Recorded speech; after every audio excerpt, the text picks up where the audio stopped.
Welcome back to AW360 Live at Advertising Week New York. I'm BJ Smith.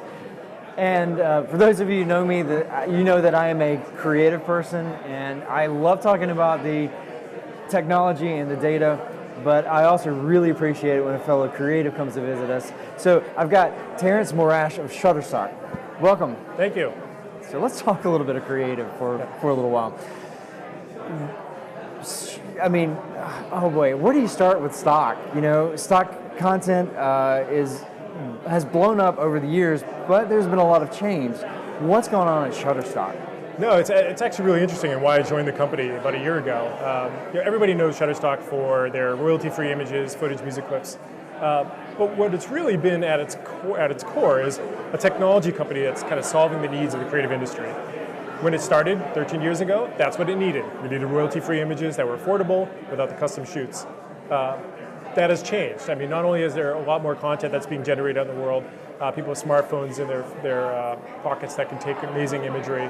Now we're having other challenges that we need to solve.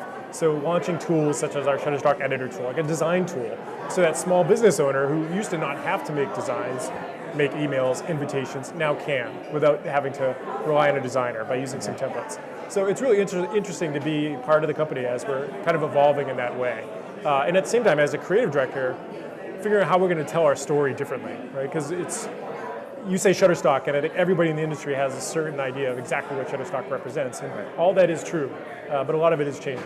Well, you know, my first impression when I think of it is exactly what you said. Because I even had to ask you, I said, you know, how is the best way to describe what Shutterstock is? It's stock. Do you call it images? Do you call it photography? But it is so much more than that. But how do you get past that image of, okay, these are stock photography?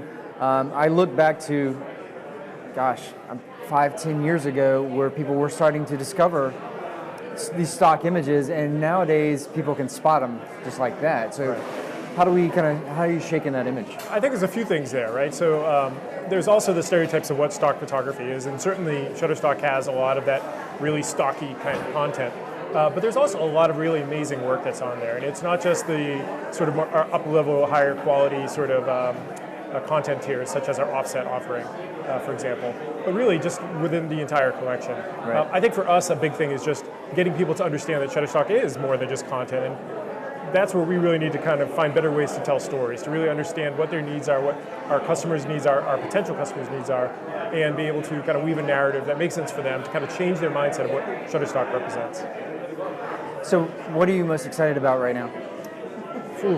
Right now, honestly, we just launched this new sort of product called Shutterstock Custom, where we're making custom content for brands. And coming from the agency side, especially an agency that was really focused on social media, I wish I had this back then. Right. You know, there's just so much demand to generate content that's not just authentic, it doesn't look stocky, but it's branded. You know, all of a sudden, Chipotle, where the person's eating a Chipotle burrito with a couple in the image.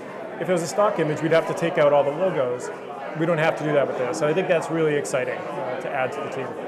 And so if anybody who is here at Advertising Week, you know, come down to where our booth is, you can actually see the example. The Shutterstock custom booth is right over here next to us. And it's really interesting. One of the images that keeps popping up over there as I walk by and it kind of catches my eye is Times Square. There's a Budweiser beer in the middle of it. And there's that additional personal connection that the brand is getting, because it's not just a generic picture of Times Square. It is their actual product in the shot. I think that's a great point, right? It's all about personal connections, and I think that there's so much pressure on brands now, on agencies working on behalf of brands, to kind of tell those stories in a compelling way, with a shorter time frame than ever, and more frequently than ever. It's a challenge. And when everything comes together, you know, sometimes it works in a way that really gets you excited.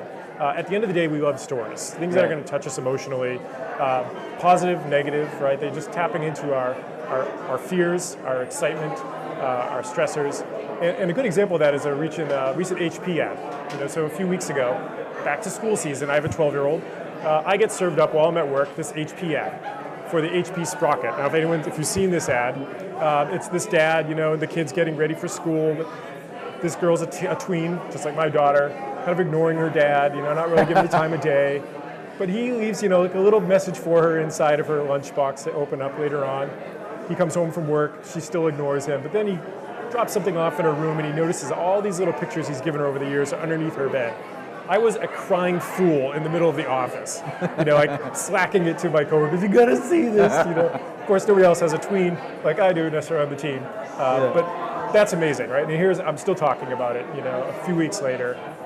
Kudos to HP. I mean, really, they understand their market, they understand who I am, what I needed to see at that moment. I still didn't buy HP Sprocket, but maybe next time. Well, but it's something it's stuck in your head now, so it will be top of mind when it comes around. Yeah. I have a daughter. She's 8, so I'm not. She still is a very clingy, loves to hug on dad kind of thing. It's coming. But yeah, I'm a sucker for those kind of ads, man. I just look that one up. You'll be balling. Yeah. Yeah. Oh man. So watch out for that one. Yeah, so. it's good. Well, Terrence, thank you so much for joining me today. Thank you. I appreciate actually having somebody to talk creative with. Anytime. And I think that we need to get together. And that's right. I'm going to announce this. This is not actually something that exists. I'm just making it up as I go.